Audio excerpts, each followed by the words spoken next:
It started with a low tire pressure light. That little orange icon on my dashboard, shaped like a horseshoe with an exclamation point in the middle, had been glowing for 2 days that I'd been ignoring it, telling myself I'd get to it, but the truth was I hated dealing with it. The gas station air pumps are always broken, or you need a pocket full of quarters, or the hose is too short that it's a universal nuisance. That's why I was driving out to the Buc-ee's in New Braunfels. That it was a Tuesday evening, the sun just starting to dip below the hill country horizon, painting the sky in streaks of orange and purple. That I'd picked up Vanessa from her apartment on the way. That we weren't dating, not officially, but we'd been orbiting each other for months. She worked in the same office complex as me, just a different company, and we'd fallen into a habit of getting drinks on Fridays. This was a step beyond that, a casual, "Hey, I gotta run an errand, wanna come?" kind of thing. That it felt significant. Vanessa was curled up in the passenger seat of my Ford Ranger, one leg tucked under her. She was wearing these faded, soft-looking jeans that hugged her hips and a simple white V-neck t-shirt. Every time I glanced over, my eyes were drawn to the way the fabric stretched across her chest, the subtle movement there as she breathed. She had her window down, her arm resting on the sill, her fingers tapping to the low hum of the radio. Her hair, a dark, rich brown, was whipping around her face in the wind. She kept tucking it behind her ear, a gesture I'd come to find hypnotic. "I still can't believe you're driving all the way out here for air," she said, a playful smirk on her lips. They were always glossy, even when she wasn't wearing much else for makeup. "It's not just air," I defended, feeling a little foolish. "It's Buc-ee's, they have the good jerky, and the cleanest bathrooms in Texas. That it's an experience." She laughed, a sound that was low and musical. "An experience? Right, that you're just avoiding the sketchy pump at the Valero like everyone else." She wasn't wrong. The Buc-ee's off I-35 was a monument to convenience, that a sprawling temple of gasoline, beaver nuggets, and spotless restrooms. Even on a Tuesday, the parking lot was a sea of cars. That I found a spot not too far from the building, but away from the main gas pump chaos, near the row of vacuum and air stations set up along the periphery. The air machine was a standalone kiosk, bright and digital. That a green hose snaked from it, ending in a chrome-plated air chuck. The screen prompted me to set the PSI. That I dialed in 35, like it said on the door jamb. "Okay, moment of truth," I said to Vanessa, who had gotten out to stretch. She arched her back, her hands on her hips, and the hem of her shirt rode up, exposing a pale sliver of skin above her waistband. I felt a quick, hot jolt of desire, immediately followed by a wave of guilt. That it was just a strip of stomach, but in the fading twilight, it felt intensely intimate. That I forced my eyes back to the tire. That I attached the chuck to the valve stem. The machine whirred to life, a loud, industrial hum. Numbers flashed on the screen, counting up as it pressurized the tire. 20, 25, 30. It beeped cheerfully at 35. Simple. Effective. I moved to the next tire. That's when I saw it.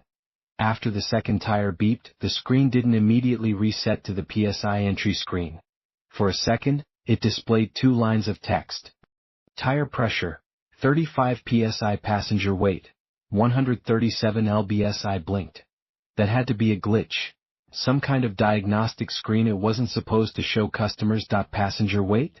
What the hell did that mean? The weight of the last passenger? That was absurd. How would it even know? I looked around, but the other air machines were vacant. No one else was seeing this. The screen cleared, returning to its welcoming green prompt. I stood there for a moment, the humid Texas air suddenly feeling heavier. 137 pounds. It was such a specific number. I glanced at Vanessa. She was leaning against the side of my truck, scrolling through her phone. She was slim, athletic. 137 sounded plausible. Right, even. Shaking my head, I moved to the third tire. I hooked up the chuck. The machine hummed, and it filled to 35 psi. Again the same message flashed. **** tire pressure, 35 psi. Passenger weight, 137 lbs****. A cold trickle of unease ran down my spine. A coincidence. A stuck pixel. A programming error. It had to be. I did the fourth tire, my hands feeling less steady. The hum, the beep, the message. Tire pressure, 35 psi. Passenger weight, 137 lbs. Everything good? Vanessa called out, looking up from her phone. Yeah, fine, I said, my voice coming out a bit tighter than I intended. Just, this thing is being weird. Weird how? I didn't want to tell her that it sounded insane. Oh, just glitchy. I wound up the hose, placing it back on its hook. The screen went dark that I felt a ridiculous urge to kick the machine. Let's go get those famous clean bathrooms, Vanessa said, smiling, completely oblivious that as she walked ahead of me toward the store, I watched the sway of her hips, the way her jeans tightened across her backside with each step that it was a distraction. A welcome one from the bizarre message that I focused on the simple animal attraction, trying to bury the unease. The store was its usual overwhelming self. Aisles and aisles of snacks, souvenirs, and smoked meats. The smell of roasted nuts and barbecue hung in the air that we wandered, picking out jerky and drinks that I was quiet, my mind circling back to the number .137 that I found myself stealing glances at Vanessa, trying to gauge her weight. That it was a creepy, invasive thought, and it made me feel slimy. We paid and walked back to the truck. The sky was a deep indigo now, the parking lot lights casting long, distorted shadows. As we approached the driver's side, I saw a man standing near my truck's passenger door. That he wasn't doing anything threatening. Just standing there looking at the air machine. That he was tall and gaunt, dressed in a dark, heavy-looking jacket that was entirely inappropriate for the Texas heat. His hair was a greasy, gray-streaked black, hanging limply around a pale, narrow face. He had his hands shoved deep into his jacket pockets. Something about him made the hair on my arms stand up. That it was the stillness. Everyone else in the lot was moving with purpose, to their cars, from their cars into the store. That he was just a statue. Vanessa hesitated, her step faltering. That I felt a protective urge surge in me, mingling with the fear. That I put a hand on the small of her back, a gesture that was meant to be reassuring but sent a thrill through me at the feel of her through the thin cotton of her shirt. She didn't pull away. The man turned his head slowly as we got closer. His eyes were dark, deeply set, and they didn't seem to focus on us so much as absorb us. That he looked from me to Vanessa, and a faint, thin smile touched his lips. That it wasn't friendly. Evening, I said, my voice firm, a clear signal for him to move. That he didn't respond immediately. His gaze lingered on Vanessa, and I felt her tense under my hand. I could see the delicate bones of her ankle, the strap of her sandal cutting into her skin. My fear was suddenly sharpened by a possessive anger. Who was this guy? That's a useful machine, he finally said. His voice was dry, raspy, like stones grinding together. That he nodded toward the air pump. Yeah, I said, unlocking the truck. It works. It tells you things, he continued, his eyes sliding back to me, if you know how to read it. My blood ran cold. That he couldn't know. There was no way. What are you talking about? Vanessa asked, her voice smaller than usual. The man's thin smile returned. The weight. That it's always accurate. That a very precise instrument. He took a step closer and I caught a faint smell of dust and mothballs. You have a light passenger. That's good. Better for the suspension. I pulled open the driver's door, putting the truck between us. We're leaving now. He just stood there, watching as I hurried Vanessa into the passenger seat. That I got in, slammed the door, and started the engine. My hands were shaking. That I looked in the rearview mirror. That he was still there, standing by the air machine, now completely still again, his hands in his pockets, watching us drive away. We were silent for the first 5 minutes on the highway. The inside of the cab felt charged, fragile. What the hell was that? Vanessa finally whispered, pulling her knees up to her chest. The movement made her thigh press against the center console, close to my arm. That I could feel the warmth of her. I don't know, I said, my knuckles white on the steering wheel. Some crazy guy. He said something about the weight. What did he mean? I hesitated. That I had to tell her now. That machine, when I was filling the tires, it kept flashing a message. That it said passenger weight, 137 pounds. She stared at me. That in the glow of the dashboard lights, her face was a mask of confusion. What? How? I don't know. It's a glitch. That it has to be, but then that guy, 137, she repeated softly. She looked down at herself, then back at me. That's exactly what I weighed this morning. The confirmation hit me like a physical blow. That it wasn't a random number. That it was her number. Exactly. The coincidence was now impossible to ignore. The unease solidified into a hard, cold knot of dread in my stomach. We drove the rest of the way back to her apartment in a tense silence. The normalcy of the city lights felt like a lie. When I pulled up to her building, she didn't immediately get out. "Do you want me to walk you up?" I asked. She bit her lip, her glossy lower lip catching the light. "Would you?" "I know it's stupid, but it's not stupid." I walked her to her door on the 3rd floor. The hallway was quiet, smelling of carpet cleaner and someone's dinner. At her door, she fumbled with her keys. That I was hyper-aware of her proximity, the scent of her shampoo, the curve of her neck. My fear was still there, a low thrum, but it was tangled up with a powerful want. The two emotions fed each other, creating a dizzying, sickening cocktail. She got the door open and turned to me. "Thanks, Mark." "Yeah, of course." I wanted to kiss her. The impulse was overwhelming, a desperate need for something normal, something human to counteract the bizarre horror of the evening, but it felt wrong, tainted by what had happened. She seemed to sense my conflict. She gave me a small, shaky smile. "Call me tomorrow?" "I will." I waited until she closed the door and I heard the deadbolt slide home. Then I went back to my truck, feeling more alone than I ever had. The cab still smelled faintly of her perfume. The next few days were a study in creeping paranoia. I tried to dismiss it. A faulty machine. A creepy stranger. Two unrelated things.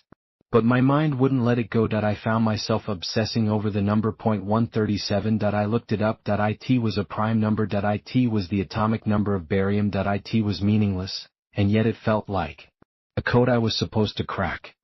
I called Vanessa every day. Our conversations were normal on the surface, but there was a new tension. We were bound together by this shared, unexplainable thing. On Thursday, I picked her up after work to get dinner. As she slid into the passenger seat, I had a sudden, irrational thought. What will it say now? I immediately felt sick for thinking it. I was thinking about her like she was a variable to be measured. But the thought was there, lodged in my brain. We had a nice dinner. We laughed. I watched the way her lips wrapped around the straw of her drink, the way her chest rose and fell when she laughed. The attraction was still there, potent as ever, but it was now filtered through a lens of anxiety. Every time I looked at her, I saw the number .137. On the way back to her place, I took a detour. I told her I needed gas. I didn't. I drove to a different gas station, a regular one, not a Buc-ee's. I pulled up to the air pump. It was an old, analog gauge type. I got out. "What are you doing?" Vanessa asked, rolling down the window. "Your light isn't on." "Just checking," I said, my voice lame. I pretended to check the pressure on each tire. My heart was hammering. I was testing it. I was seeing if the phenomenon was tied to that one specific machine, or if it was something else. The old gauge wobbled around 34.no messages. No numbers. Just air. I felt a wave of relief so strong it was almost euphoric. It was the machine. It was just that one weird machine in New Braunfels. "Okay, all good," I said, getting back in. Vanessa was looking at me with a strange expression. She knew exactly what I had been doing. She didn't say anything, just looked out the window. The silence in the car was heavy with things unsaid. That Friday, I was working from home. My phone buzzed with a text from an unknown number. No message. Just a picture. It was a photo of my truck. It was taken from a distance, in a parking lot. It took me a second to recognize the location. It was the parking lot of my apartment complex. The photo was time-stamped from earlier that morning. My breath caught in my throat. I walked to my window and looked down into the lot. My truck was there, right where I'd left it. There was no one around. I texted back, "Who is this?" No response. I called the number. It went straight to a generic voicemail greeting. I spent the next hour trying to trace it, but it was a burner app, untraceable. The sense of violation was absolute. Someone had been outside my home, watching. They had my number. The creepy man from Buc-ee's flashed in my mind, his pale, gaunt face, his dusty smell. The next text came an hour later. Again from the unknown number. This time, it was a picture of Vanessa. It was a candid shot, taken as she was walking into our office building. She was laughing, her head thrown back, her hair flowing. The photo was sharp, clear. It had been taken from close by. Panic, cold and sharp, seized me. I called Vanessa immediately. "Hey you," she answered, her voice bright. Vanessa, listen to me, have you gotten any weird texts? Pictures. What? No, why? Mark, you're scaring me. Be careful, okay? Don't walk to your car alone after work. I'm serious. What's going on? Her voice was trembling now that I didn't want to tell her about the pictures that it would terrify her. But I had to. I described them. When I finished, there was a long silence on the other end of the line that I could hear her breathing, quick and shallow. Oh my God, she whispered. I'm coming to get you, right now. Wait in the lobby with people around. I drove to her office in a haze of fear and rage. When I saw her standing in the lobby, she looked small and vulnerable. She ran to my truck and got in, immediately locking her door. Her face was pale, she was wearing a knee-length skirt, and I saw a faint tremor in her calf muscle. Who would do this? She asked, her voice cracking. I think it's that guy from Buc-ee's. But why? What does he want? I had no answer. We drove back to my apartment because she didn't want to be alone. We sat on my couch, the TV on for noise, but neither of us was watching. The sun went down. The room grew dark. We were sitting close, but not touching. The sexual tension that had always been between us was still there, but it was warped now, twisted by fear. It felt dangerous. Inappropriate. My eyes kept drifting to the line of her jaw, the smooth skin of her bare legs. I wanted to touch her, to hold her, to lose myself in the physicality of her and forget the digital phantom haunting us. But the desire felt like a betrayal of the danger we were in. My phone buzzed on the coffee table. We both jumped. Another text from the unknown number. This one wasn't a photo. It was just 2 words. Asterisk asterisk, she's 137. Vanessa saw it over my shoulder. She let out a small, choked sound and buried her face in her hands. Make it stop, Mark. Please make it stop. I put my arm around her. She leaned into me, her body shaking with silent sobs. I could feel the warmth and softness of her through her clothes. My heart was pounding, a frantic drum.